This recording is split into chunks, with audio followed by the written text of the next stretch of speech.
Hello बच्चों, let's read the question. Question कह रहा है NADP plus is reduce to NADPH in. अब इन्होंने हमें दे दिए हैं चार ऑप्शंस। कौन कौन से? HMP हो गया, केल्विन साइकिल, ग्लाइकोलिसिस और EMP। So let's start with the understanding of the key concept. और यहाँ पे हमारा जो की कॉन्सेप्ट है वो होने वाला है पेंटोस फॉस्फेट पाथवे। अब ये जो पेंटोस फॉस्फेट पाथवे है उसको हम एक और नाम से जानते हैं और वो नाम है हेक्सोज मोनोफॉस्फेट पाथवे यानी कि HMP। So this is our key concept. So in short ये ना एक मल्टी साइक्लिक प्रोसेस होती है जिसमें 3 मॉलिक्यूल्स ऑफ ग्लूकोज यानी कि हमारा C6H12O6 इसके 3 मॉलिक्यूल्स जो होते हैं they give rise to 3 molecules of CO2 carbon dioxide हो गया and 3 residues containing 5 carbon atom यानी कि 3 रेसिड्यूज ऑफ पेंटोसिस। सो ये बनता है, ये हमारा एक पेंटोस फॉस्फेट पाथवे होता है।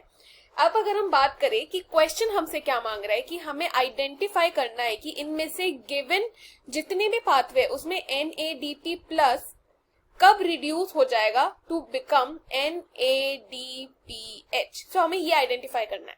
सो ये जो हमने अभी पेंटोस फॉस्फेट पाथवे का जो इक्वेशन टाइप देखा है हमने, सो अगर हम उसके फंक्शन की बात करें कि इसका मेन फंक्शन क्या है, तो सबसे पहला फंक्शन है द जनरेशन ऑफ NADPH यानी कि ये NADPH को बनाने में काम करता है। दूसरी बात कि ये ना राइबोस 5 फॉस्फेट बनाता है। तो चलो हमारा जो मेन पॉइंट जिसपे हमें ध्यान देना है वो तो है NADPH। सो उस पे फोकस करते कि भाई इसकी क्या नीड है। सो ये जो हमें NADPH का जो प्रोडक्शन देखने को मिलता है इसके क्या फंक्शंस है। सो सबसे पहली बात ये ना फैटी एसिड सिंथेसिस में बड़ा काम आता है। सो ये एक उसका यूज हो गया कि फैटी एसिड सिंथेसिस में बहुत हेल्प करता है। दूसरी बात ना ये न्यूक्लियोटाइड सिंथेसिस में भी बहुत काम आता है। सो ये इसके 2 फंक्शंस हो गए। अपार्ट फ्रॉम दिस एक फंक्शन और है कि हमारी बॉडी में ना ग्लूटाथायोन होता है, तो उस ग्लूटाथायोन को हमें एक रिड्यूस स्टेट में मेंटेन करना पड़ता है अपनी बॉडी के अंदर ताकि ऑक्सीडेटिव डैमेज कम हो। सो वो ऑक्सीडेटिव डैमेज रिड्यूस करने का जो पर्पस होता है वो कंप्लीट करता है हमारा NADPH। अब अगर हम बाकी ऑप्शंस देखें, फॉर एग्जांपल जैसे हमें पता है कि the correct answer is HMP क्योंकि यहीं पे ही हमें वो रिडक्शन देखने को मिलती है जहां पे NADP पॉजिटिव जो है वो NADPH बन जाता है।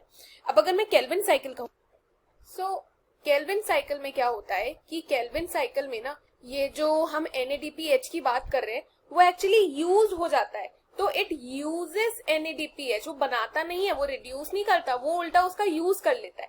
सो ये ऑप्शन तो गलत हो गया। अब जो हमारा नेक्स्ट ऑप्शन है जो कि ग्लाइकोलिसिस एंड EMP पाथवे है, उन दोनों को अगर हम नोटिस करते हैं सो वो अलग ही काम कर देते। वो क्या करते हैं NAD पॉजिटिव होता है ना, वो उसको रिड्यूस करके NADH कर देते हैं। और हमें क्या चाहिए था? हमें NADPH चाहिए था, तो वो भी यहाँ देखने को नहीं मिलती। So the correct answer is option A HMP। Hope you have understood it well students. Best of luck.